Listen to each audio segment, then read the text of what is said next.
We went up to the Farmington, New Mexico area to show the people in San Miguel County what it would look like if our county commissioners allowed fracking. But since I'm a vaccine poison veteran, and think of Dad up there on that farm, that organic farm, we had clean water until the industry came in and polluted it. As a child, I remember the clean water that we had. We had springs, and that's the saddest thing I've ever run into right there, is that spring went dry. That was due to methane gas development, and they were pumping the water out to get the methane gas.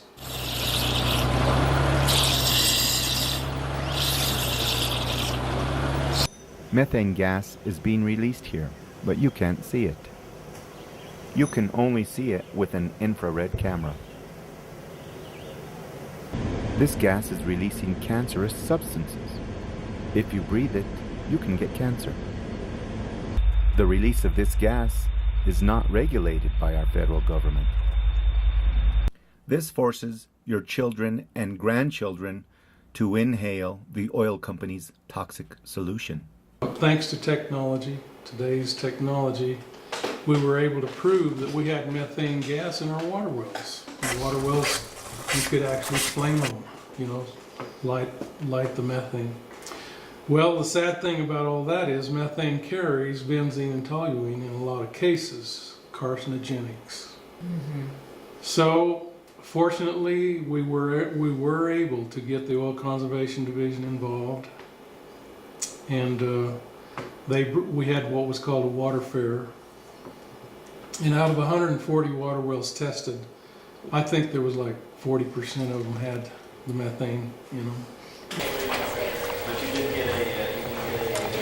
If it weren't for the help of the farmers, the local farmers were getting methane in their orchards, in their pastures, in their fields.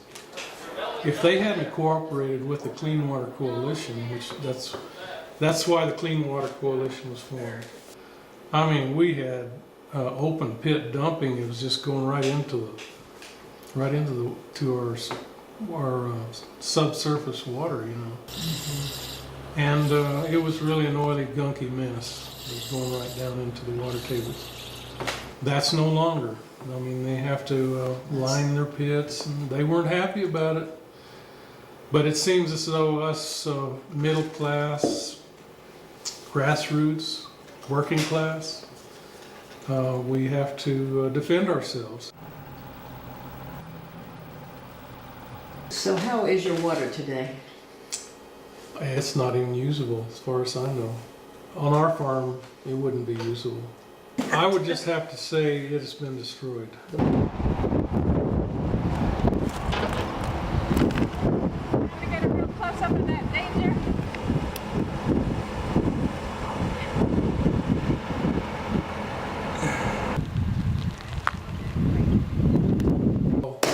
We're going to run out of water. I think we have run out of water.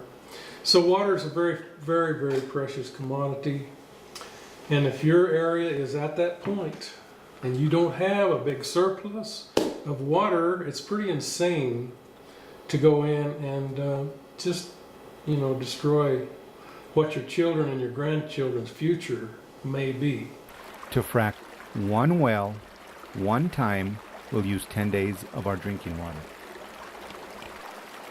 This well can be fracked 15 times using 6 months of our precious water.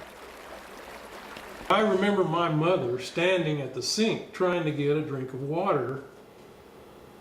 I was seeking fame and fortune. I was in the music business then in Nashville. And I was on vacation, and it breaks my heart to think of my mother standing there trying to drink that crap. Now, it probably had benzene and toluene in it. And my mother died young, 65 years old. And my dad, he was drinking it too. They were all drinking it, but their health really went downhill after those years. San Juan County has 5% of the population in New Mexico. However, they have 20% of the cancer rate. We better get out of here. Any other cancers? Lots of other cancers, a lot of strange and weird cancers like cancer of the eye, cancers of the bone, brain cancers in young children, eye cancers in young children. And my friend, now deceased, she had bone cancer, and they sent her to New Mexico University Hospital for treatments. The doctors there told her that the Tri-City area, which is Aztec, Bloomfield, Farmington, is epidemic for cancer because there is so much pollution up here from one source or another. I have read that there is a 200-mile contamination area from any pollution. You can smell the gas.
I couldn't get over how close they are to the houses when we took that ride yesterday on that road. Yeah.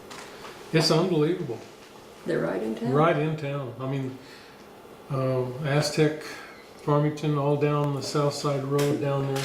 Another thing that we haven't even addressed here, and which is becoming a problem, and that's sinkholes. Sinkhole, because they suck everything out, and what water's there and everything else, and change the formations, the ground falls. Well, we need to stand back and say, can we be intelligent? Can we be reasonable? Can we be considerate of our fellow man? How many billions do these people have to have? Over there, see where it just looked like the hillside just slid off in it? Slid down? Now what happened, Larry? I contributed the vibration, the compressor.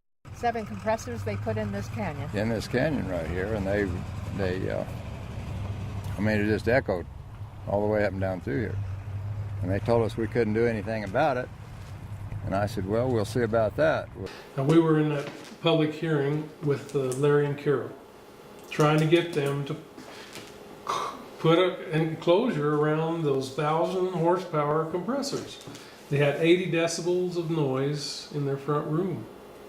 I think there was around 200 people in the backyard here with petitions and everything else. And I told them I wasn't in for it for any money or compensation. I said, you put 7 compressors in this canyon right here, and it just echoes up and down through here. And I said the vibration was really bad in the house. And the guy that was representing that company stood up and he said, I'm here to defend the interests of the investors of my company.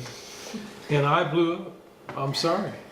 I blew up. I said, these people can't sleep in their home, and you're here to defend the interest of your stakeholders? Well, that is really wonderful, you know. And but the next time they come out, after I got on national TV, well, they said, Mr. Rhodes, how can we settle this problem, you know, or fix the problem?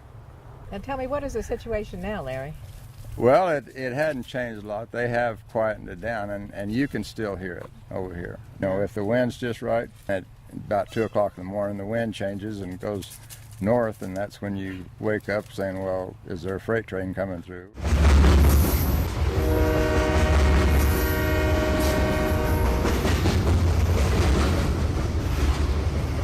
They don't.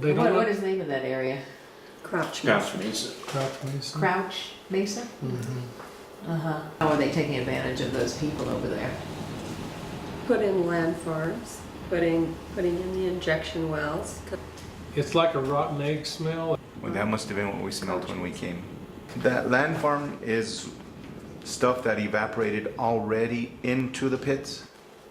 Yes. So it's the Well- worst of the worst dried up. Back in the soil. Well, they aerate it. So they So- say. so they- That means it goes Throw up, it into the air. goes up in the atmosphere, and they put chemicals in there that's supposed to cause it to digest. More chemical. Yeah, more chemicals, and it's kind of a nightmare. What we don't understand is what we breathe goes straight into our bloodstream through our lungs, you know. And then the liver has To take care of to it. clean that bloodstream. See, what they do is they hire people that are not attached to the land and the area. It's kind of intentional. I believe it's intentional. They might live here, but chances are if something happened and they, you know, the money dried up here, they'd just move, they'd go. It's not like people Yeah. who've lived here what- all their life. So what you're saying is when they do when the oil industry does come into an area, they bring their own people for the most part. For the most part. I would say 60% are not from the area.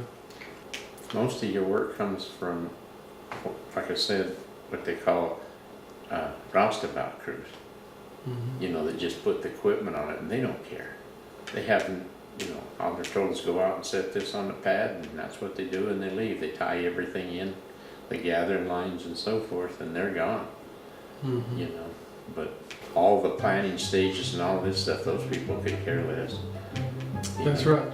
Yeah, the planning stages and the development, they're done by people that aren't attached to the land. Now tell me, do you have any message for the people in San Miguel County? And the majority Well, of them as do not far- want the oil industry in there. Well, it's good economy. I mean, as far as the economy, it does create jobs and it puts people to work and everything else. But you have to weigh the differences between, like you were talking about, the groundwater, the surface water, and once they do their fracking and everything, it's too late. I mean, it's done and over with. Like I said, you can't fight the oil companies. I'm telling you right now. We're going to beat them.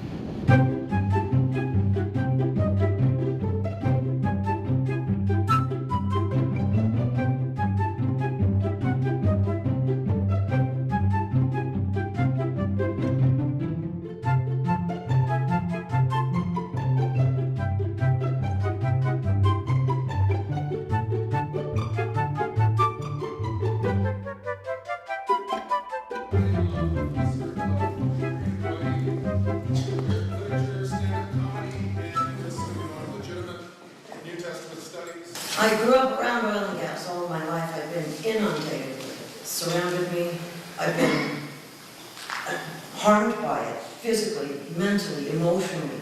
It's taken a toll on my life. It's taken years from my life. The chemicals that they've used that have been referred to are so toxic that they killed 2 of my healthy dogs.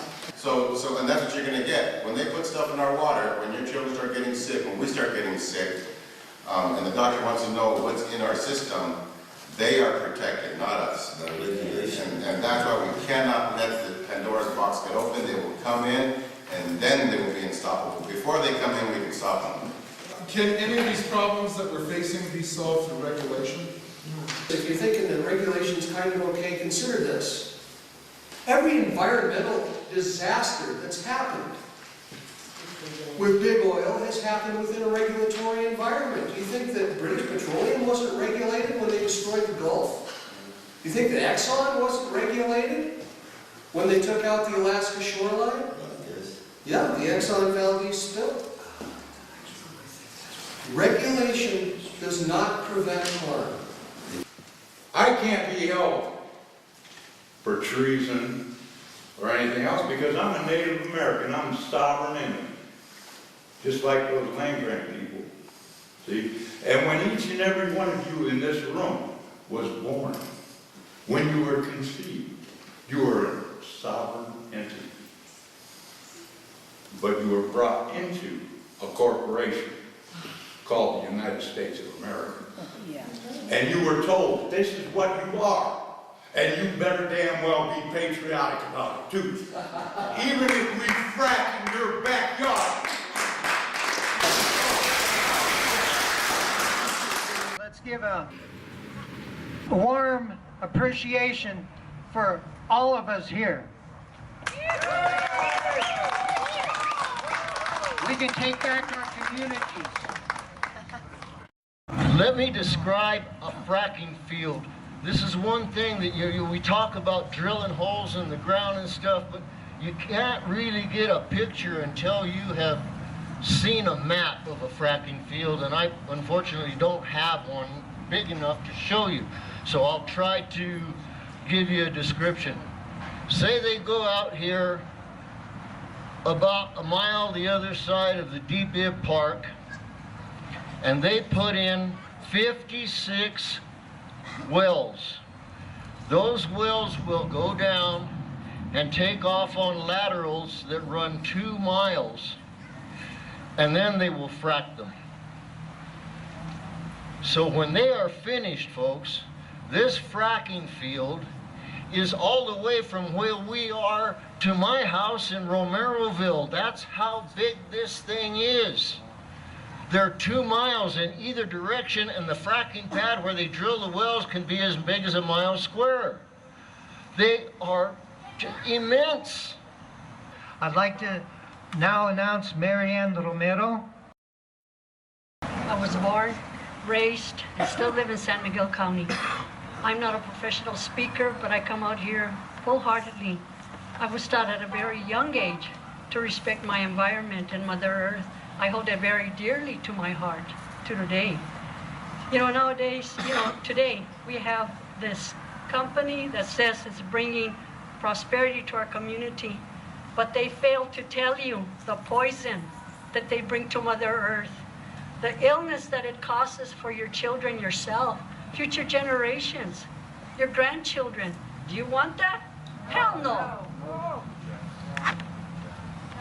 People, let's wake up. Let's get our heads out of the sand, for not the better use of the word that I really want to use. Call the commissioners, inform people. We do not want fracking in San Miguel County, bottom line. Thank you.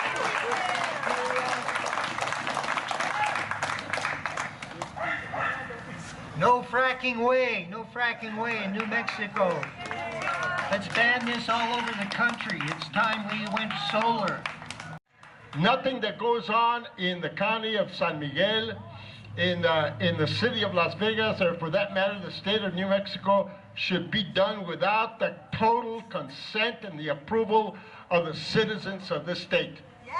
We always say in Las Vegas, ¿verdad, Tito? Que el agua es la vida. Right? El agua, nothing can happen with water. El agua es la vida. El agua no se vende, el agua se defiende. You don't sell water, you defend water, because that is the backbone of our economy, our environment, and our culture. I'm going to point my finger with great admiration at Miguel Pacheco. Miguel has been driving around with signs banning hydraulic fracturing for 6 years. And he was the guy that put me on the spot and said, hey, no way. No, we're going to stand up and we're going to be proactive. We've got this incredible group of people, and it's building. And what we are finding that we have to do is we have to build our community. That's why these ordinances are called community rights ordinances. It starts on the local level, and it moves up, it pushes up. It's the people, it's the grassroots organizing that is so important. A rumor in this community for the last 40 years that I'm anti-Anglo. But I am not, obviously. Maybe a little bit, but I'm anti-Anglo. For those that come to exploit our community, those that come and condescend to us, and those that destroy our way of living that we've lived here for 500 years. Now I'd like to introduce Rock Lebevi. Violence against women increases in any boomtown of fracking. Methamphetamine becomes a major issue. How do you think these oil men can work so many hours, so many days a week? The jails fill up like crazy. The boom bust. Trailer parks and apartment buildings will go up like crazy, and then they'll be vacant once the industry leaves. It goes on and on and on and on. We can have alternative energy center. Miguel's been talking about this. This alternative energy center that we want to build at Macario Park, and teach our children how to build solar panels and how to do this. We'll teach them and educate them, and we can power all our city buildings, all our county buildings, and all the money that we'll save. We can put windmills up, but they've got to be community-owned windmills and not the industrial size. And we have to own them.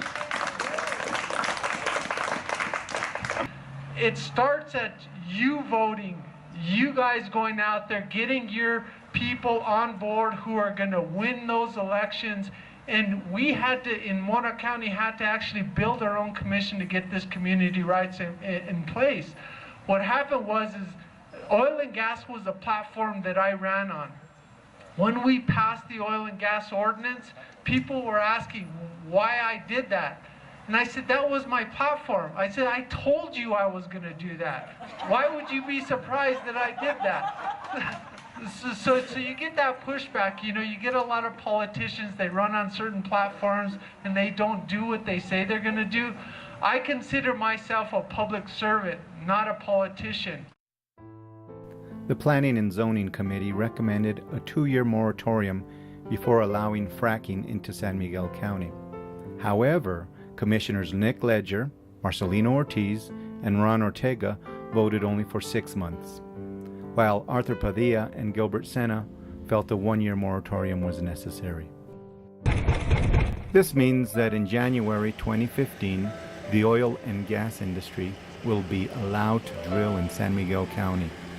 Trementina will be sacrificed, even though over 2,400 people signed a petition to ban fracking.